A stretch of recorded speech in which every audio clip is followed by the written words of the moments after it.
정답, 아니 그 통계 나왔는데 23분이 내셨고요. 23분이 넘는 것 같은데. 답안지는 23분밖에 안 되지. 23분이 내셨고, 이것도 학원 따라 틀린데, 40명이 시험 보면 40명 다 내는, 답안지가 다 들어오는 학원도 있고요. 50명이 시험 봐도 10명밖에 안 내는 학원도 있고, 분위기예요. 그래서 23분이 내셨고, 평균 점수는 56점. 네, 다른 학원보다 점수가 높으시네요. 높고, 최고 점수는 80점. 그래서 그래프의 모양은 70점, 70점, 60점, 50점대에 각각 5분씩 해서 15분 정도 있고, 이분들은 이제 좀 안정권이라고 보는 거죠. 그리고 그 밑에 이제 한 10분, 한 7분 정도 있는데, 그분들이 조금 더 하셔야겠네. 그리고 정답률은 아까 말씀드린 것처럼 1번부터 4번까지는 50%를 하나도 못 넘었어요. 틀리신 분이 훨씬 많다는 거고, 그 다음에 8번에 건 뭐였지? 그렇고. 9번은 거의 다 맞았습니다. 거의 다 맞으셨고. 그 다음에 11번하고 12번. 또 정답률이 40% 미만이죠. 그러니까, 그냥 많이 봐왔던 문제들, 그냥 비슷하게 문제 낸 거는 거의 다 맞추신다는 얘기고, 그렇지 않고 이제 좀 새로운 게 나오면 당황이 되는 거죠. 그러니까 우리의 실력이 되게 유리할 같은 상황이에요. 조그만 충격이 주어지면 박살이 나는 거죠. 14번부터 보겠습니다. 14번. 인구 6만 명인 도시 인근에 대형 할인점이 두 개가 있습니다.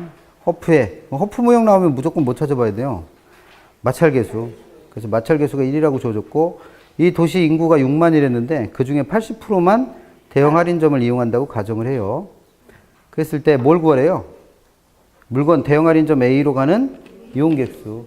그럼 이런 문제 나오면 뭐 일단은 14번 허프 문제니까, 허프의 모형이니까 일단 머릿속에는 뭐가 떠올리셔야 돼요? 소매인력 구하는 식이 떠올라야죠. 소매인력 크기는 거리의 마찰계수의 제곱. 근데 다행히 얘가 얼마를 주어졌으니까 1로 주어졌으니까 그냥 뭐 이 값이 이게 되는 거죠. 네, 매장의 면적 이렇게 되는 거죠. 그럼 이게 이제 머릿속에 떠올리시면 되고, 문제 풀어드릴 때는 옆에다 뭐 잔뜩 써가면서 풀었는데 실제로 그럴 시간 없잖아요. 그러니까 이거 기억나시자마자 바로 뭐부터 구하고 계셔야 돼? 두 중심지의 소매인력부터. 그럼 A의 소매인력 구하려니까 A까지 거리가 얼마래요? 5km예요, 5km. 근데 마찰계수가 얼마니까? 1이잖아요, 1. 그래서 1승 분의 매장의 면적 2,500. 그럼 얘는 500이 나오는 거죠. B도 마찬가지로 거리 10제곱 분의 매장의 면적 10,000. 그러면 이거 제곱이 아니라 1승. 죄송합니다. 마찰계수가 1이니까. 그래서 얘도 그냥 10으로 약분되잖아요. 그러니까 소매인력의 크기는 1000. 그럼 이걸 구하자마자 바로 해야 될 건 비율 구하면 되잖아요, 비율. 그럼 비율은 어떻게 구한다? 전체분의 부분이니까 A 같은 경우에는 전체 1500분의 부분 500. 그럼 얘는 500으로 약분되잖아요. 그럼 얘는 3분의 1이 됐으니까. 그럼 비율 알았으면 그 다음에는 뭐 구하는 거 그만이죠. 그래서 세 번째 구하라고 한 수. 이용객수는 6만 명 중에서 80%만 대형 할인점을 이용한다고 했고, 그 중에서 3분의 1만 어디로 오니까? A로 오니까. 68, 48, 4만 8천을 3으로 나눠서 1 곱해주니까 16,000명이 되는 거죠. 그래서 이런 문제는 나오면 푸는 건 당연하시고, 몇 분 안에 푸느냐가 더 중요하죠. 몇 분이 아니라 몇 초 안에 푸느냐. 몇 초 안에. 15번은 75페이지 가시면, 75페이지. 역집 75페이지 가시면, 점포의 종류 있잖아요. 점포의 종류. 그래서 얘는 입지 유형에 따라 구분되는 4가지, 그 다음에 구매 습관에 따라 구분되는 3가지를 동시에 묶고 있으니까 그것만 잘 구별하시면 되겠죠. 그래서 1번, 유사한 상품을 취급하는 점포들이 서로 도심에 인접해야 유리한 유형의 점포. 그럼 얘는 다른 말 제일 필요 없고 도심에 입지해야 유리한 거라는 거잖아요. 이걸 집심. 2번, 잡화점이나 세탁소는 대표적인 산재성 점포의 하나라고 그랬고, 지금 1번에서 얘기했던 백화점 같은 것들이 뭐에 들어가는 거예요? 집재가 아니라 집심. 그 다음 3번, 동일업종의 점포끼리 국부적 중심지. 이거 나왔으면 끝났죠, 뭘? 국부적 집중성 점포. 그래서 이 3가지는 입지 형태에 따라 구분한 거고, 4번과 5번은 파는 상품에 따라 구분한 거죠. 그래서 4번, 여러 상품들을 상호 비교한 후 구매하는 상품. 그럼 얘는 제일 중요한 단어가 상점의 비교죠. 이게 우리가 소위 말하는 뭐예요? 쇼핑. 쇼핑하고 사는 물건인 선매품점 설명한 거고. 5번 전문 품종은 구매 노력과 비용이 크게 구애받지 않고 소비자의 취미, 기호 등에 따라 구매하는 상품. 여기서 중요한 말은 구매 노력과 비용이 크게 구애받지 않는다. 이거 뭐 지겨울 만큼 읽어봤죠, 이 문제는. 그래서 얘는 전문 품종. 답은 5번. 이때쯤 되면 이런 문제는 답을 외워서 푸시게 되는 상황이 되는 거죠. 워낙 많이 읽어봐서. 16번은 20%밖에 못 맞추셨네. 대박이시네. 16번 틀리신 분은 요약집 60페이지 가시면 뭐 나와요? 시장의 기능 나오죠. 시장의 기능. 시장의 기능. 5가지 외우시라고 그랬잖아요. 60페이지에 있는 시장의 기능. 제일 먼저 뭐예요? 자원을 효율적으로 배분하는 거. 2번째 교환하는 거. 3번째 가격을 만들고 파괴하는 거. 4번째 그에 따라 양과 질을 조절하고 5번째 정보 제공하는 거. 부동산 시장의 기능 5가지는 기본적으로 외워두자고 그랬잖아요. 그거 물어본 거예요, 이게. 그럼 1번에서 부동산 시장은 부동산과 현금, 부동산행과 부동산 소유권 및 임차권을 서로 어떻게 한다? 교환한다. 그럼 얘는 교환 기능. 1번 맞았고. 2번 부동산 시장은 부동산 소유권을 할당하고 공간과 위치를 수요자에게 배분한다. 이게 뭐예요? 자원 배분 기능. 그걸 다르게 어떻게 표현돼요? 4번에 있는 것처럼 경제활동별 경제주체의 지대지불 능력에 따라, 그럼 이건 소득 수준이라고 보시면 되겠죠. 그래서 그 소득 수준에 따라 토지 이용의 유형을 결정하는 역할도 자원 배분 기능으로 볼 수 있죠.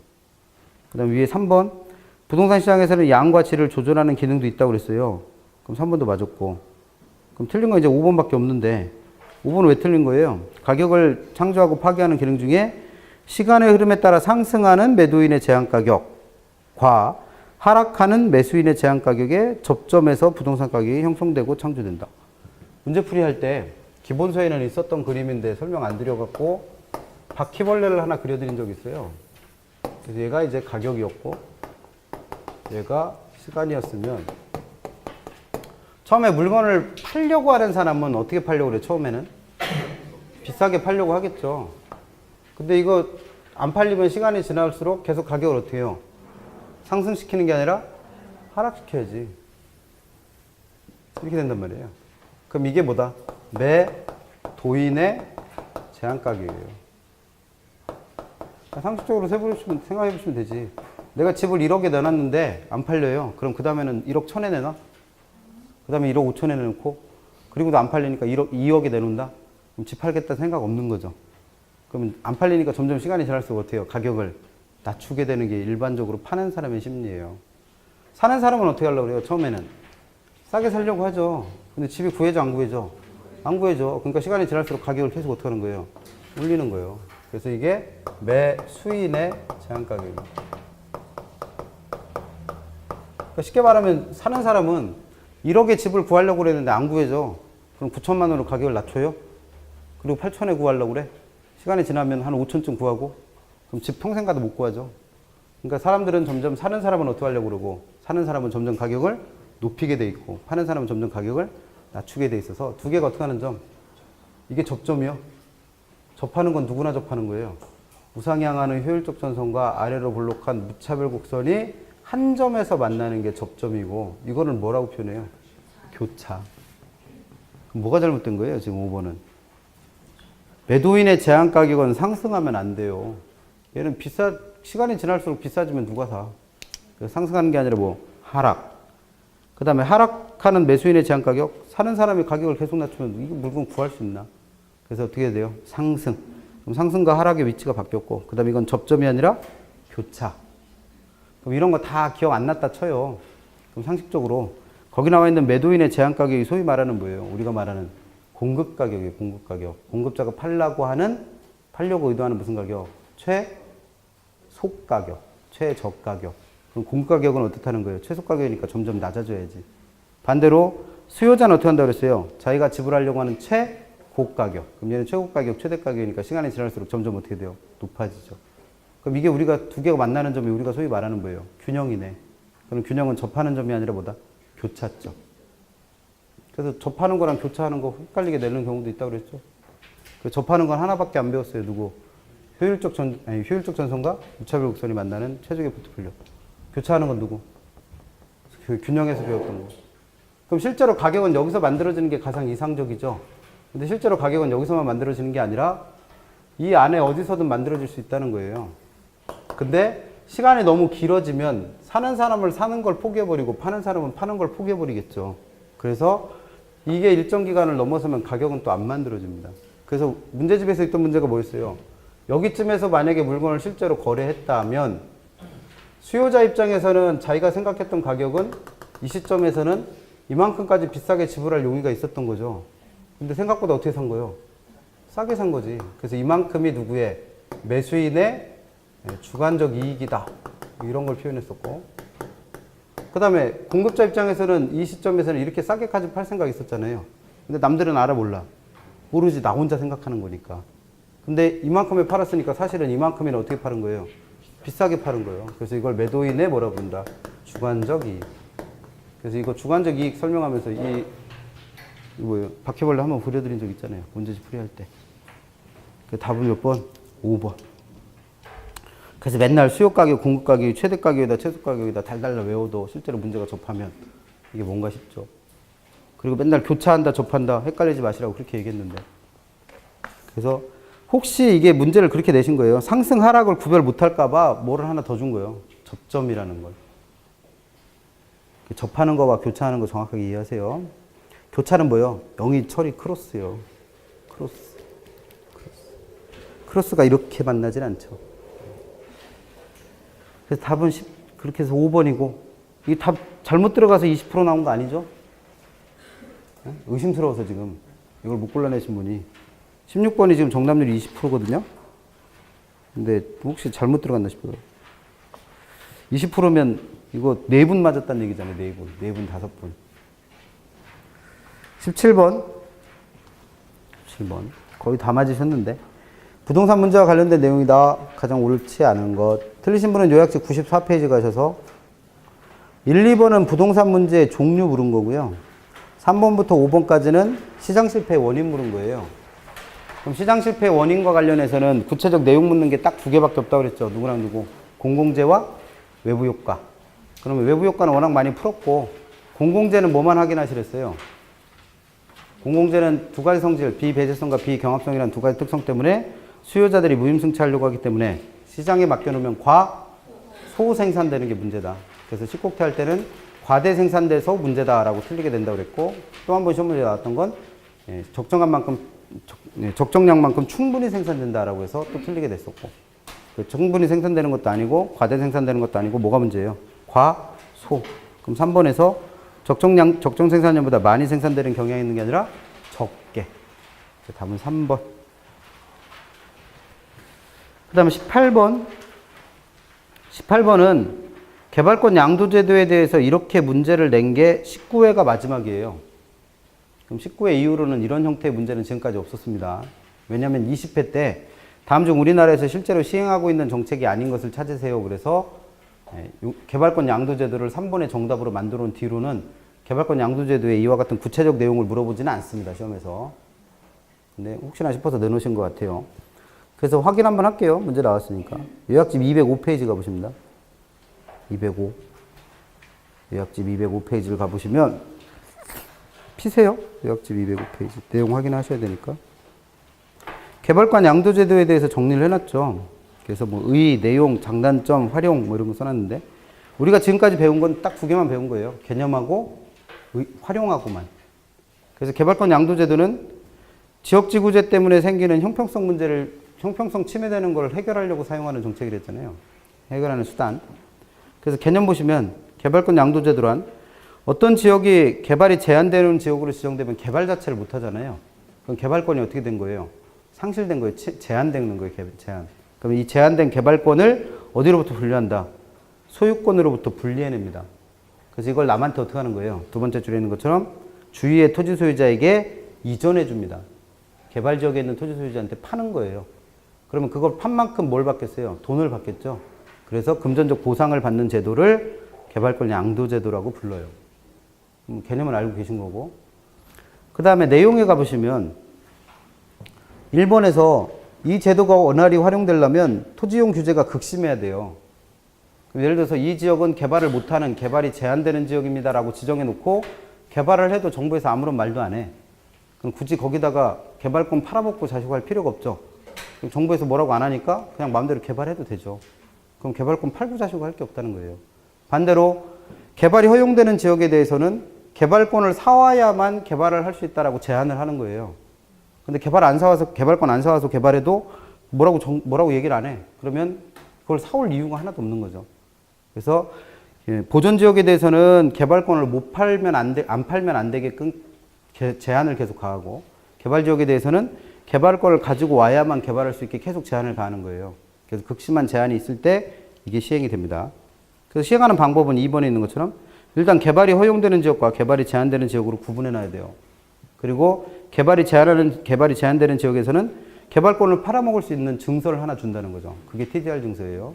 그리고 반대로 개발 지역에 대해서는 토지 이용의 상한을 정해요. 실제로 지역지구제라는 게 이 토지 개발의 상한선을 정해주는 거죠. 뭐 용적률이나 이런 걸 정하는 거니까. 그러면 예를 들어서 이 땅에다가는 건물을 짓되 5층까지밖에 못 짓는다라고 제한을 가해놓은 겁니다. 그래놓고 뭘 하나 단서를 붙여주는 거예요. 단 5층 이상 건물 짓고 싶으면 뭘 사와라? 개발권을 사와라 라고 제한을 가하는 겁니다.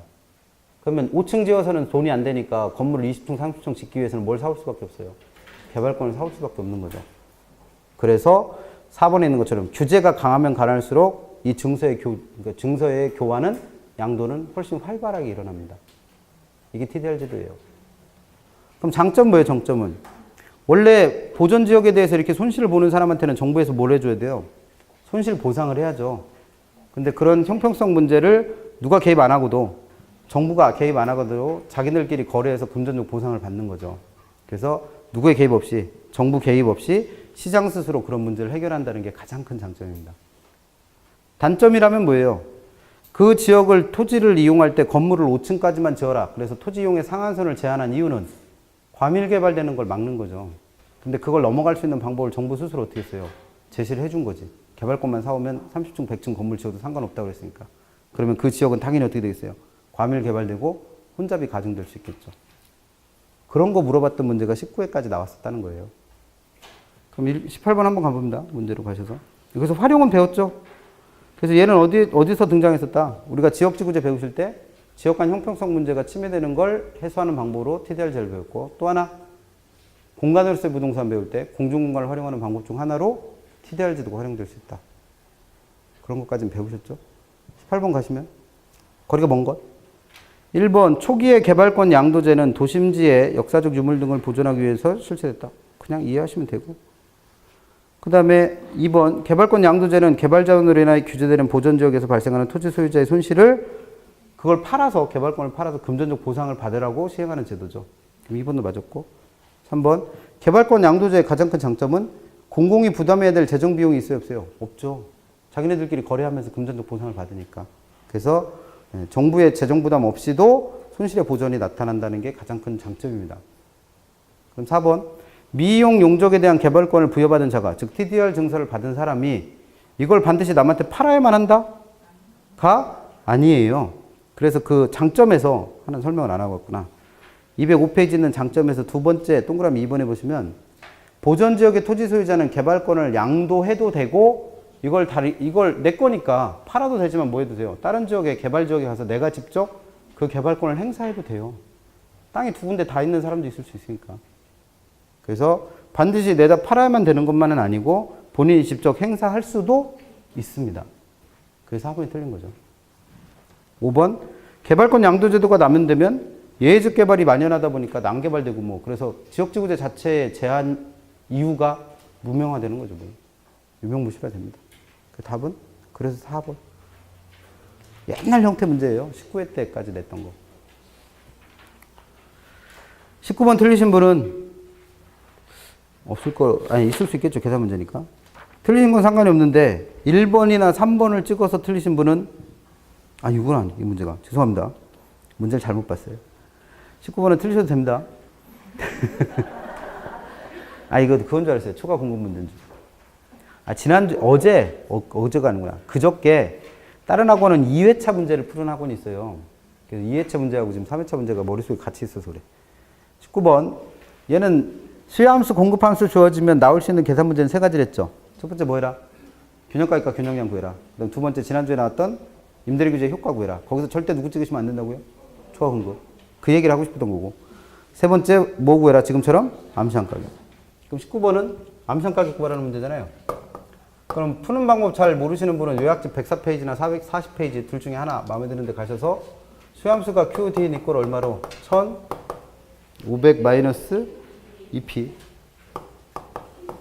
그 다음에 QS 이꼴 300 플러스 4P 일 때 정부에서 얼마로?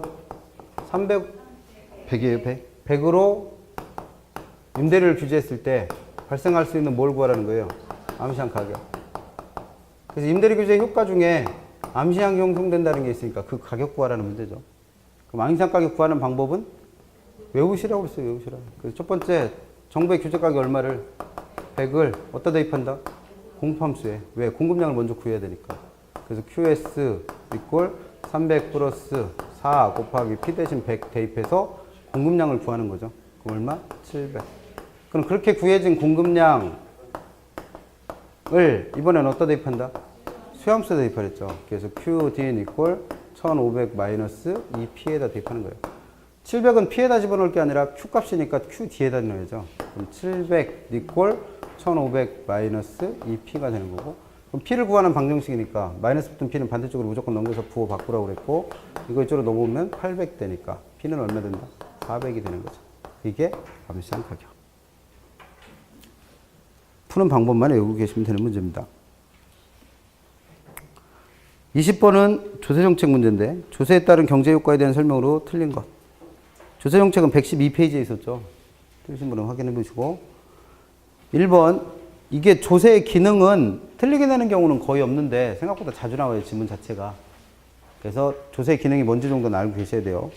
그 다음 2번, 조세를 부과하면 수요자와 공급자 모두에게 세금을 부담하게 하죠.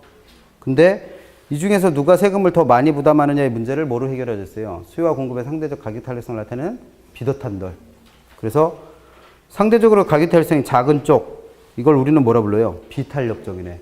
그래서 비탄력적인 애가 세금을 더 많이 부담한다. 그래서 3번, 임대주택에 재산세가 부과되면, 그럼 이거는 2주차 때도 봤던 질문 같은데, 임대주택에 대한 재산세는 임대인한테 부과한 거죠. 근데 그 세금을 임대인이 다 낸다? 가 아니라 이걸 장기적으로 임차인한테 전가하는 거죠. 그랬을 때 임차인과 임대인이 얼마큼 세금을 부담하느냐를 2번처럼 해결하시면 되고, 그래서 그걸 비도탄들로 푸시라고 한 거죠. 그 다음에 4번하고 5번은 공평한 세금에 대한 문제잖아요. 공평한 세금. 그래서 4번, 주택가격과 상관없이 일정한 비율로 재산세를 부과하는 게 정율세라 부른다고 그랬어요. 그럼 이게 얼핏 보면 공평한 세금인 것 같지만 실제로는 누구의? 저소득층의 세부담이 더 많아지기 때문에 역진세적 효과가 발생한다 라고 했고, 그 다음 5번은 조세 동결효과라는 거의 개념 아시라고 그랬죠. 그래서 양도세가 중과됐습니다. 그럼 양도소득세는 공급자한테 부과하는 세금이니까 공급이 어떻게 되는 거예요? 감소하는 거예요. 이걸 조세 동결효과라 불렀고, 이렇게 공급이 감소하면 거기서 끝나는 게 아니라 주택의 가격은 상승하는 일이 생기는 거죠. 그래서 이걸 조세 동결효과. 그러면 5번이 틀린 거네요. 그래서 20번까지가 1편부터 4편까지 봤던 정책론 문제고, 정책론. 그래서 정답률을 보면 극명하게 나눠져요. 되게 쉬운 문제와 어렵게 푸셨던 문제가. 그래서 쉬운 문제가 정답률 50% 이상인 것들이라고 가정을 해본다면, 60% 이상이라고 가정한다면, 하나, 둘, 셋, 넷, 다섯. 한 14개 정도, 아니, 한 10개 정도 나왔네요. 10개. 그러니까 반반이네요, 반반. 그래서 50점대 이상이 그만큼 나온 게 지금 어렵다고 푸신 거잖아요, 앞부분을. 그래도 반은 맞는다는 거예요. 그러니까 학계로는 무슨 일이 있어도 뭐는 맞아요? 50초는 맞아. 그러니까 항상 떨어질 때도 몇 개 차이로 떨어지는 거예요? 한 개. 붙어도 두세 개. 어렵게 내면. 쉽게 내면 물론 점수가 고득점이 나오니까 차이 없는데, 어렵게 내도 적어도 반은 맞춘다는 거예요. 그러니까 그 어려운 문제들 중에 그래도 60점을 맞으려면 뭐예요? 한두 개는 더 맞아야죠. 그래서 오늘 낸 문제의 가장 큰 특징은 정확하게 모르면 틀리는구나를 아시면 돼요. 정확하게 모르면. 그래서 틀렸던 문제들 중에서 내가 알고 있었다고 생각했던 건데 틀린 거니까 다시 한번 꼭 정리하시라는 거죠. 그 다음에 21번 보시면 여기서부터 이제 투자론 문제죠. 21번은 두 가지를 동시에 묻고 있는데, 일단 5번은 117페이지에는 지렛대 효과에 대해서 물었고, 1번부터 4번까지는 118페이지는 위험의 종류 물은 거죠. 18페이지까지는. 그래서 정답부터 확인하면 주택담보대출을 받아서 아파트를 구입했더니 차익금리보다 집값 상승률이 높다. 그럼 이자 나가는 것보다 돈을 번다는 거죠. 그럼 이게 우리가 소위 말하는 지렛대 효과. 그 중에 특히 정해 지렛대 효과가 되는 거죠. 5번은 틀린 데가 없고. 1번 위치적 위험은 우리가 사업상 위험의 종류로 설명했던 거잖아요. 위험의 종류 5가지. 사업상 위험, 금융적 위험, 법적 위험, 인플레 위험, 유동성 위험 중에 사업상 위험에는 다시 몇 가지? 3가지. 시장 위험, 운영 위험, 위치적 위험. 그럼 그 위치적 위험은 투자 환경의 변화에 따른 대상 부동산의 절대적 위치가 변한다. 우리가 위험을 좀 배워봐서 아는데 절대적 위치라는 건 변해 안 변해? 안 변해요. 그럼 여기서 변하는 건 상대적 위치고 이런 상대적 위치의 변화에 따라 생기는 위험이 이게 위치적 위험이에요. 2번 투자 금액을 모두 자기 자본으로 조달하면 갚아야 될 원금과 이자가 없죠. 그럼 이걸 못 갚을 수도 있는 위험인 금융적 위험은 완전히 제거될 수 있다라고 했습니다. 3번 공법상 토지 이용 규제, 건축 규제, 환경 규제 등과 같은 정부의 정책이나 법률 개정 등으로 인하여 수익률에 영향을 받는 건 법적 위험 또는 법률적 위험이었고 4번 유동성 개념이 뭐예요? 부동산이라는 실물 자산을 현금으로 전환하는 용이성이에요. 그럼 유동성 위험은 부동산을 현금으로 전환할 때 생기는 거죠. 여기서처럼 현금을 부동산으로 전환할 때 생기는 게 아니고 현금을 부동산으로 전환하기는 얼마나 쉬워요. 돈만 있으면 사러 가면 되는데 물건이 남아도는 상황인데 그럼 뭐가 문제되는 거예요? 부동산을 현금으로 전환하기가 어려운 거죠.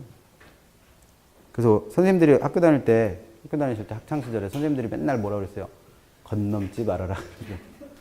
이런 건 몰라서 틀리는 게 아니잖아요. 그래서 집에 와서 뭐라 그래? 실수. 그 실수가 치명적이죠.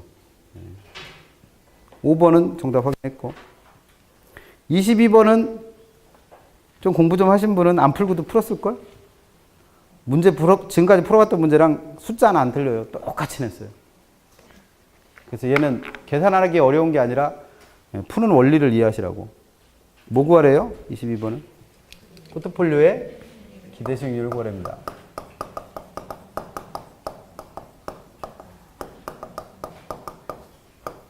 그래서 계산 문제는 쉽게 냈다는 거예요. 푸는 방법만 알면 답 나오게. 기대 수익률 나오면 떠올라야 될 단어. 가중평균. 그럼 평균 어떻게 하라고 그랬어요? 평균. A 부동산부터 생각해보면 A 부동산은 지금 경제 상황별 예상 수익률이 호황일 때 불황일 때 서로 다르죠. 그러면 A 부동산의 평균 수익률을 구해봐야 될 거 아니에요. 그러면 얘는 지금 호황이 발생할 확률과 불황이 발생할 확률이 50%로 똑같으니까 더해서 2로 나누는 산술평균을 하셔도 되고 0.5 곱하기 6, 뭐 0.5 곱하기 4 해서 가중평균 하셔도 상관없고 그러면 A 부동산의 평균 수익률이 얼마? 5. 같은 방법으로 구해보면 B는 6, C는 6. 그러면 A, B, C의 수익률이 서로 다르잖아요. 그럼 또 뭐 하셔야 돼? 또 평균해야겠네. 근데 자산 비중이 20%, 30%, 50%로 발생 확률이 서로 다르니까 이때는 뭐 해야 돼요? 꼭 가중평균을 해야죠. 문제 푸실 때 밑에다 쓸 게 뭐 있어요? 그냥 표에다 다 쓰시면 되지. 표상에 A의 평균 수익률을 어디와 어디 써놓으세요? 비중하고 호황 사이에 5라고 쓰세요. 그다음 그 밑에는 뭐 쓰고? 6. 그 밑에다는 6. 그러면 20%니까 0.2 곱하기 5%. 그건 얼마? 1. 그 다음에 0.3 곱하기 6이니까 1.8 더하기 0.5 곱하기 6이니까 3. 그럼 3개 더하면 되잖아요. 5.8. 답은 4번.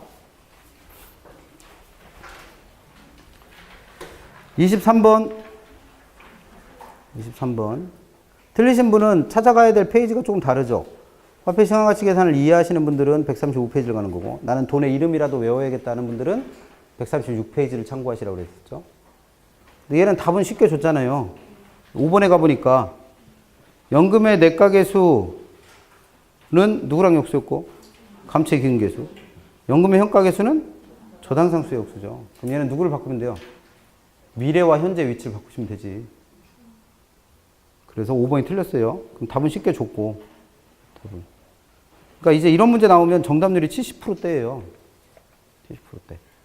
그러니까 이런 문제는 안 놓치시게 됐다는 거지. 이제 나머지 1번부터 4번까지는 돈의 이름들 찾아보자는 거죠. 1번. 현재 1억 원인 주택이 매년 3%씩 가치가 상승한다고 가정할 때 그 다음에 있는 말은 잠깐 건너뛰고 10년 후의 주택가치가 내가 구해야 될 돈의 이름이죠. 그럼 이 돈의 이름부터 찾으랬잖아요. 그럼 이걸 읽는 순간 돈의 이름이 생각나는 분도 있을 테고, 아니면 앞에 있는 말 주어진 돈을 먼저 찾으라는 거예요. 주어진 돈. 그럼 여기서 주어진 돈이 누구예요? 현재 1억. 그럼 이걸 우리는 뭐라고 읽는다? 일시불. 그럼 그 일시불의 언제 가치를 구한대요? 10년 후에 미래 가치 구하는 거잖아요. 그럼 이걸 뭐라고 그래요? 일시불의 내가 또는 일시불의 미래 가치. 그걸 구하는 데 쓰이는 개수는 일시불의 내가 개수. 그럼 1번은 맞는 거죠. 2번, 매월 연금을 받는 퇴직자가 연금을 일정 기간 적립한 후에 달성하는 금액이 내가 구해야 될 돈이죠.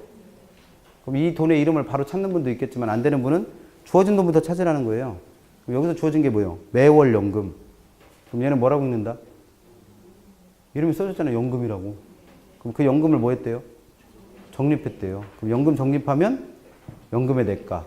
연금을 환원하면 연금의 형가. 136페이지 외우시라니까. 암기상. 그럼 얘는 구하려는 돈이 뭐고? 연금의 내가고. 그거 구할 때 쓰는 개수는 연금의 내가 개수. 3번. 은행으로부터 원리금 균등분할 상환 방식으로 주택구입장을 대출받은 가구가 매월 상환할 원리금이 내가 구해야 될 돈이죠. 그럼 얘 이름이 뭐예요? 그럼 구할 때 쓰는 개수고. 얘 이름이 뭐냐고. 이 돈의 이름. 거기 나와있잖아요. 원리금. 주면 더 어려워해. 이번에도 돈의 이름 나와 있었잖아요. 이번에도 뭐라고? 연금. 3번은 원리금. 그럼 대출금에 대한 원리금 구할 때 쓰는 개수? 저당 상수. 4번. 60세 이상의 고령자가 주택연금을 신청한 경우 136페이지에 개수의 용도 정리해 놓은 거 있죠? 요약집에. 거기서 그 개수의 용도 중에 특히 조심하라고 했던 거 2가지 있었죠. 주택연금과 관련된 개수가 2개가 있다. 10곡태 할 때도 정리해 드린 거. 일부러 페이지까지 찾아갔었잖아요. 그래서 주택연금 관련된 개수 2가지. 하나는 이분들이 돌아가시고 나서 주택을 처분해서 상환하게 될 원리금 상환액을 구하고 싶다면 누굴 이용하고? 연금의 내가 개수. 그 다음에 매월 수령하게 될 연금액 자체를 구하고 싶다면 감채 기금 개수 이용하시랬죠. 그럼 지금 이 문제에서는 4번에서 주택연금 중에 2가지 돈 중에 뭘 구하라고 한 거예요? 매기 수령할 연금액 자체를 구하라고 그랬잖아요. 그러니까 누구 이용해서 구하는 거예요? 감채 기금 개수 이용해서 구합니다. 2개 혼동시키면 틀릴 분들 많으니까. 그러니까 이게 정답률이 30% 나오느냐 70% 나오냐는 정답을 5번으로 줬느냐 4번으로 줬느냐의 차이예요. 만약에 4번을 연금의 내가 개수를 이용해서 구한다라고 하면 정답률이 30%가 되는 거예요. 그렇게 됩니다. 문제는. 그러니까 쉽다 어렵다는 한 끗 차이예요. 한 끗 차이. 그 차이예요. 그 차이. 그러니까 내용은 똑같이 알고 계시고 정확하게 아시면 되는 거죠. 답은 5번이고. 그래서 3개는 쉬웠고. 24번. 이거는 뭐 10국태 할 때 봤던 거라. 수익성 부동산에 발생하는 미래 현금 흐름의 측정에 관한 설명 틀린 것. 틀리신 분은 뭐 136페이지 가서 또 한번 외워보시면 되죠. 그래서 1번은 현금 수지, 즉 현금 흐름에는 종류가 2가지 있다는 거 설명하는 거죠. 영업 현금 흐름과 매각 현금 흐름. 그래서 이 영업 현금 흐름을 다른 말로 영업 수지 또는 소득이득이라 부르는 거고, 그다음 매각 현금 흐름을 다른 말로 지분 복귀액 또는 자본이득이라 부르는 거죠. 2번은 유효 총소득 구하는 방법이잖아요. 그래서 가능 총소득에서 권실 손실액은 빼고 기타 소득은 더해서. 3번은 세전현금으로는 구하는 방법이잖아요. 순영업소득에서 부채세율 뺀 거. 그럼 2번과 3번은 그냥 구하는 식을 말로 풀어 써놓은 거에 불과하죠. 그럼 4번은 영업경비에 포함되는 애와 포함되지 않는 애 중에 영업소득세는 아까 세전값에서 영업소득을 빼야 세후값 되는 거니까 별도의 항목에서 빼잖아요. 그래서 포함시키면 안 된다. 5번 영업소득세는 어떻게 구한다? 영업소득세. 아직도 순위 나와요. 과세 대상 소득에다가 뭘 곱해서? 세율을 곱해서. 그럼 세율은 문제에서 주어지니까 과세 대상 소득 구할 때 순영업소득에서 대체충당금이라는 게 있으면 더하고 공제받는 게 2개 있다고 그랬죠? 이거는 누구? 이자와 감가상각비. 그러면 영업소득세를 정확하게 구하려면 공제받을 수 있는 감가상각비의 크기가 얼마인지 정확하게 알고 있어야 계산을 하겠죠. 그래서 감가상각비를 고려해야 됩니다. 그 답은 5번이죠. 10국태 때 있었던 지문이죠. 25번은 정답률이 반토막 났어요, 또. 답은 쉽죠, 답은 쉬운데, 1번 봐요. 틀리신 분은 요약집 143페이지 가셔서, 틀리신 분은 요약식 143페이지를 피세요. 피세요. 가셔서 143페이지에 할인연금 수지 분석법 나와 있는 거에서 할인연금 수지 분석법 나와 있는 거에서 개념 밑에 특징이라고 해서 맨날 네 가지 설명했던 거 있잖아요. 특징에서 네 가지 설명한 거. 그래서 개념은 얘는 두 가지 돈의 크기를 비교해서 투자 분석을 하는데 그 두 가지 돈의 크기를 계산할 때 네 가지 특징. 첫 번째, 여러 해 수입을 고려한다. 두 번째, 소득이득과 자본이득을 함께 고려한다. 세 번째가 빡치는 거죠. 맨날 설명해도 못 알아듣는 거. 그래서 현금 유입은 항상 뭘 기준으로 하고 세후. 그 다음에 현금 유출은 항상 뭘 기준으로 하라. 타인 자본을 제외한 지분 투자액. 문제 풀다가도 나왔었잖아요, 이거. 타인 자본을 제외한 지분 투자액을 현금 유출로 본다. 그리고 이 돈들은 다 언제 돈이니까? 미래 돈이니까 현재 가치로 할인한다. 이게 네 가지 특징이었잖아요. 그럼 1번은 그거 물은 거죠. 그럼 25분의 1번. 순현재 가치법은 장래 기대되는 현재 가치 합계와 투자 지출된 총 투자액의 현재 가치 합계. 그럼 이게 두 가지 돈이잖아요. 그럼 이 두 가지 돈을 계산해서 이 두 개를 비교하는 방법인데 앞에 있는 장래 기대소득의 현재 가치 합계를 우리는 뭐라고 읽어요? 현금 유입의 현가라 부르죠. 그럼 여기에 대해서는 별다른 얘기가 할 게 없고 뒤에 투자 지출된 총 투자액의 현재 가치 합계를 우리는 뭐라 읽는 거예요? 현금 유출의 현가라 부르죠. 그럼 유출액은 총 투자액이다, 지분 투자액이다? 지분 투자액이라고 방금 전에도 얘기했잖아요. 타인 자본을 제외한 지분 투자액. 그래서 현금 유입은 뭘 기준으로 해라? 세후. 현금 유출은 뭘 기준한다? 지분. 이게 맨날 얘기하는 거잖아요. 그래서 19태 때도 있었잖아요. 그 249번, 19태 갖고 계신 분 있나? 249번인가는 개념 설명드렸던 거고, 두 번째에서 특징 설명하면서 타인 자본을 포함한 총 투자액을 뭐 판단 기준으로 한다. 이렇게 해서 틀리게 됐었잖아요. 그래서 현금 유출액은 항상 뭐여야 된다? 지분.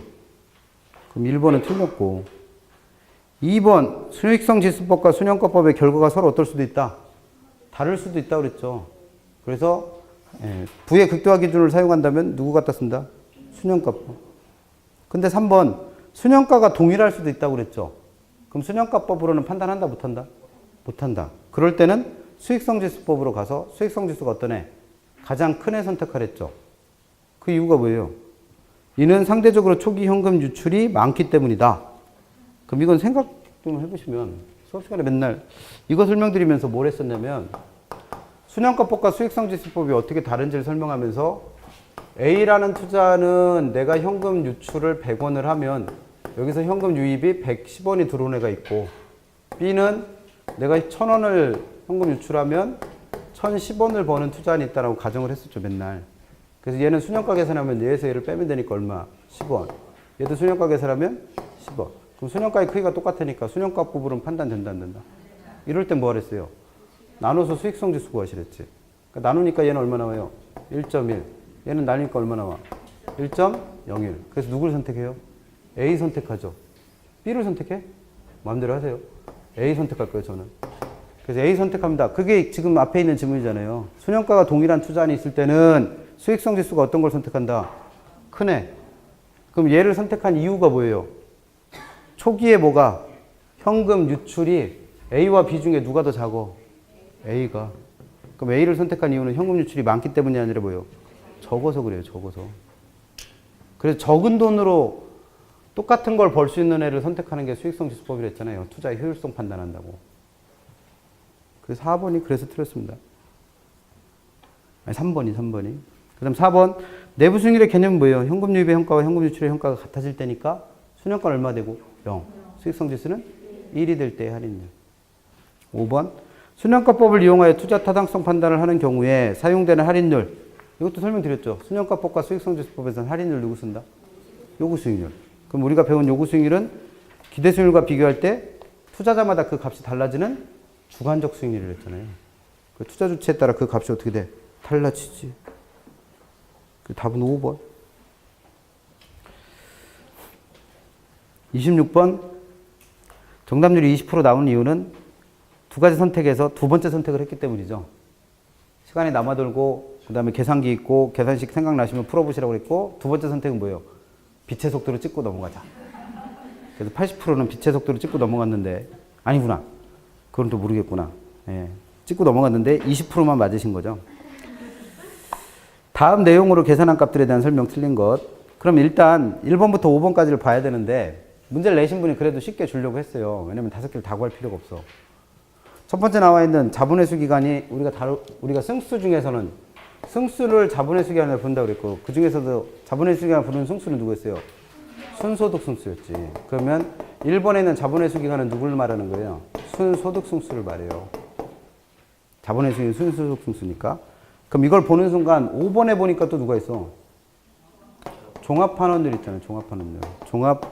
자본환원율. 종합환원율. 그럼 종합자 들어가는 수익률하고 순소득 승수는 무슨 관계예요? 역수요. 역수. 그러면 얘가 지금 문제에서 얼마를 줬어요? 10으로 줬잖아요. 10. 1번에서.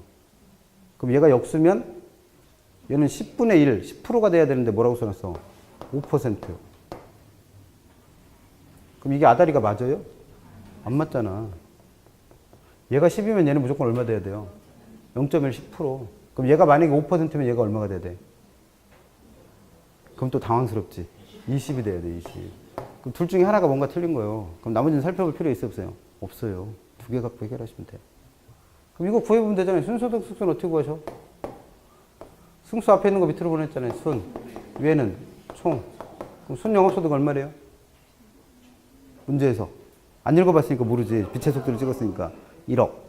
그 다음에 총 투자는 돈? 10억짜리 샀잖아요. 그럼 얘는 얼마예요?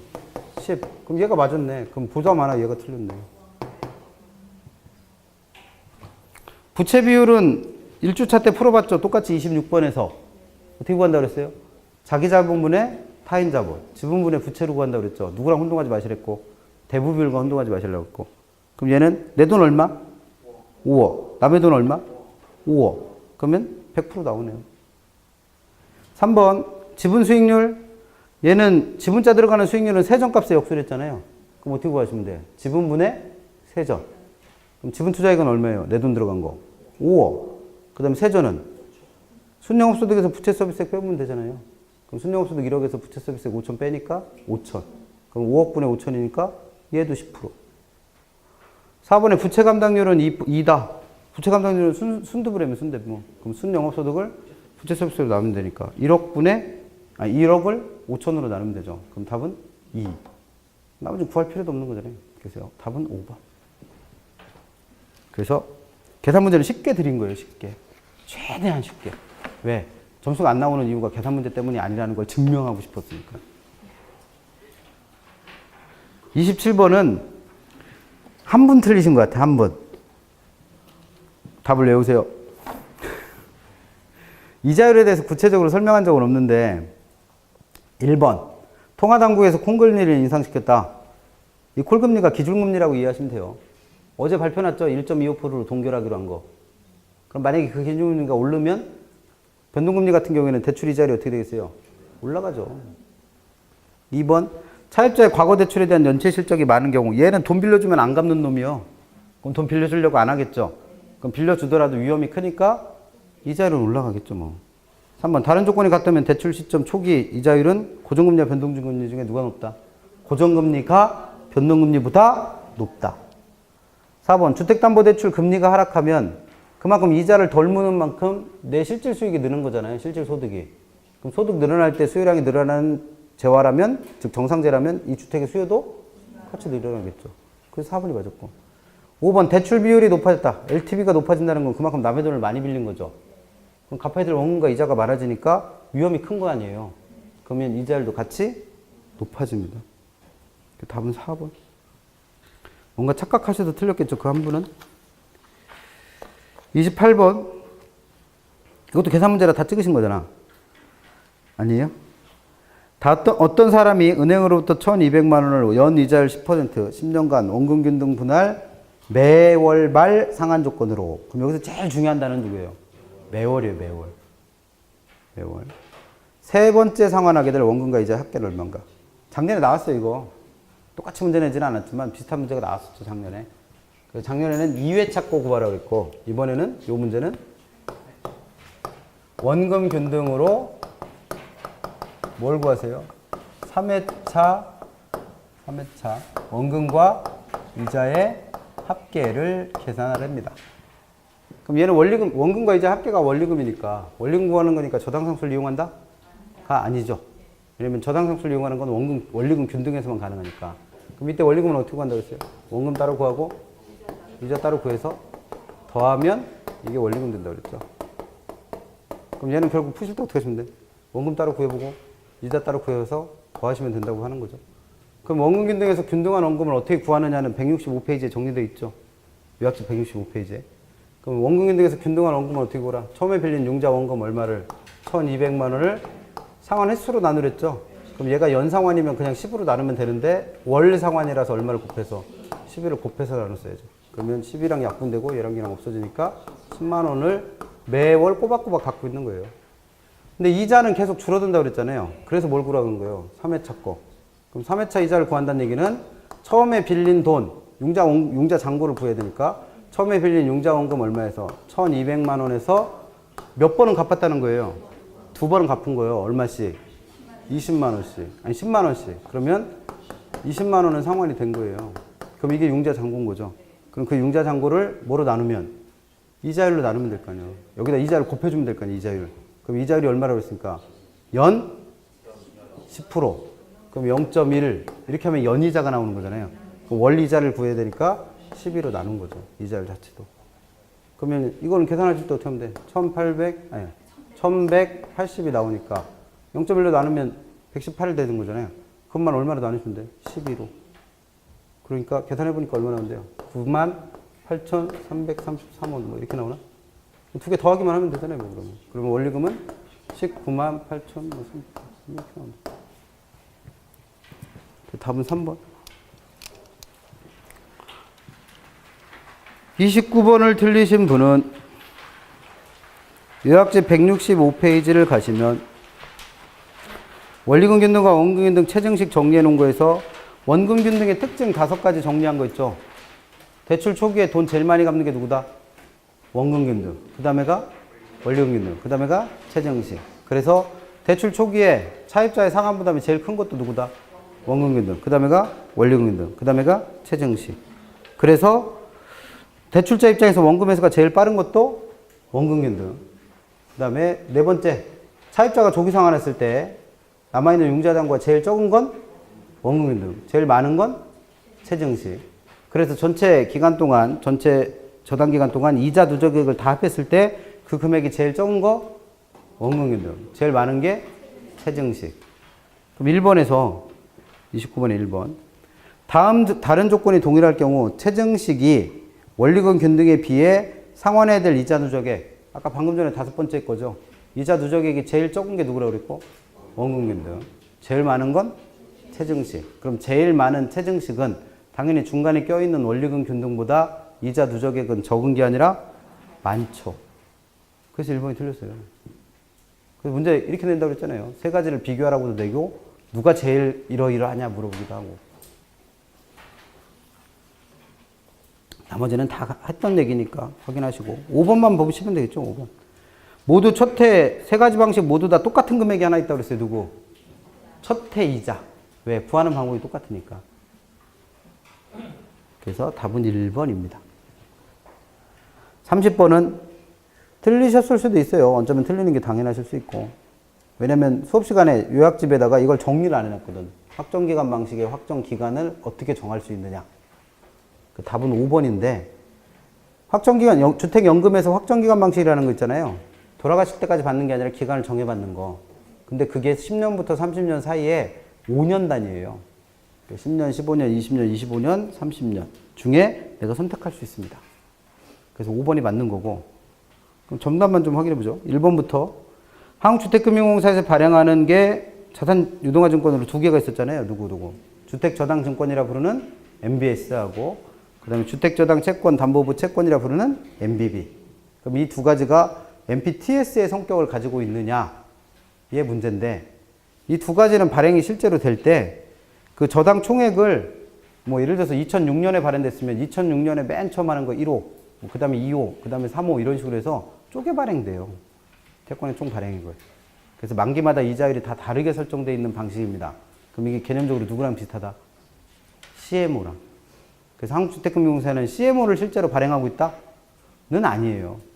MBS와 MBB를 발행하는데 그 성격이 누구랑 유사하다? CMO랑 유사하다라고 이해하시면 돼요. 그래서 1번이 틀렸고. 2번은 보금자리론의 대출 금리는 만기 때까지 고정금리만 있다고 그랬죠? 그래서 주택가액이 5억 원 이하이되 대출한들은 최소 100만 원부터 최대 9억까지 가능하다. 숫자 몰랐다 하더라도 상식선에서 생각을 해요. 집값 5억짜리를 가지고 9억을 빌려줘? 은행이 미쳤어? 지금 그 얘기잖아요, 지금. 주택은 얼마짜리래요?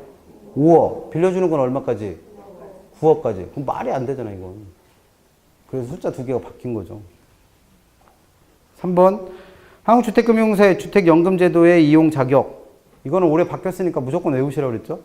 그래서 소유자 또는 배우자가 만 60세입니다. 60세. 65세가 아니라 60세. 그럼 4번. 얘가 내 집 연금 3종 세트 외우시라고 했던 거. 내 집 연금 3종 세트. 그래서 세 가지. 주택담보대출 상환연금에서 뭘 기억하시겠어요? 일시불로 받을 수 있는 돈의 비율 70%. 우대형에서는 주택가액이 1억 5천 미만일 때, 이하일 때 15% 더 주는 거. 그 다음에 보금자리론 연계는 그 나이가 몇 세 이상? 40세 이상. 그럼 2, 3, 4번은 봤던 거고, 1번하고 5번 갖고 고민을 하신 거죠. 1번하고 5번. 그래서 5번 찍으신 분이 예, 5번 찍으신 분이 재수 좋게 몇 프로가 있는 거고, 30%가 있는 거고, 나머지 70%는 몇 분을 찍은 거예요? 1번. 나머지 찍으신 분은 모르는 거였고, 공부한 걸 모르는 거였고.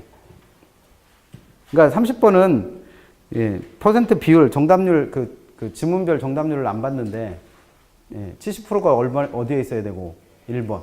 30%가 5번에 있었어야죠. 나머지는 3개는 배운 거잖아요. 그래서 답은 5번입니다.